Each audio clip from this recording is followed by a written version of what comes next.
Before President Trump traveled to Asia, he faced other world leaders at the Group of Seven Economic Summit in Canada.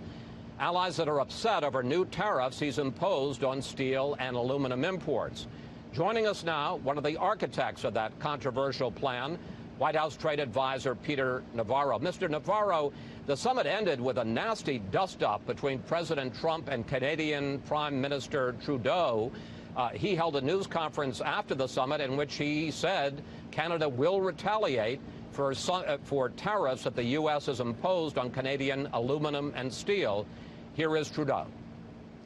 We move forward with retaliatory measures on July 1st, applying equivalent tariffs to the ones that the Americans have unjustly applied to us. Canadians were polite, we're reasonable, but we also will not be pushed around. Well, President Trump responded with this tweet while flying here on Air Force One to Singapore. Trudeau of Canada acted as so meek and mild during our G7 meetings, only to give a news conference after I left. Very dishonest and weak. Question, Mr. Navarro, is that really how we want to deal with our second biggest trading partner? Chris, there's a special place in hell for any foreign leader that engages in bad faith diplomacy with President Donald J. Trump and then tries to stab him in the back on the way out the door. And that's what bad faith Justin Trudeau did with that stunt press conference. That's what weak, dishonest Justin Trudeau did. And that comes right from Air Force One. And I'll tell you this, to my friends in Canada, that was one of the worst political miscalculations of a Canadian leader in modern Canadian history.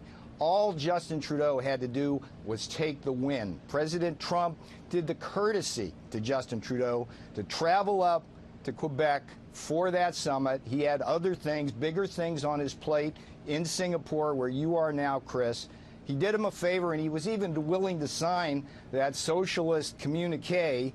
And what did Trudeau do? As soon as the plane took off from Canadian airspace, Trudeau stuck our president in the back. That will not stand. And as far as this retaliation goes, the American press needs to do a much better job of what the Canadians are getting ready to do, because it's nothing short of an attack on our political system, and it's nothing short of Canada trying to raise its high protectionist barriers even higher on things like maple syrup and other goods.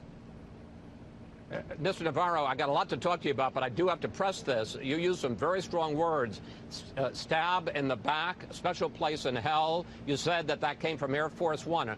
Are those the views? Are those the words of the president? Those are my words, but they're the sentiment that was on Air Force One after that. Look, Chris, this was just wrong what Trudeau was doing. The Canadians are totally bungling our trade relationships, and it's due to their leadership. Take NAFTA, for example. We'd have a deal. We'd have a great deal with NAFTA by now if the Canadians would spend more time at the bargaining table and less time lobbying Capitol Hill and our press and state governments here. They are just simply not playing fair, dishonest, weak. Well, I want to pick up on this, though, Mr. Navarro, because it isn't just Canada. Germany's Chancellor, Angela Merkel, released a photo of the summit, and there was no comment on it, but it certainly looked like it was President Trump against the other members of the G6, America's closest allies. And I want to pick up on this point, because the last time you were on with me on Fox News Sunday, you said that no country would retaliate for the tariffs that we're going to impose. But let's take a look at, in fact, what has happened since we last talked.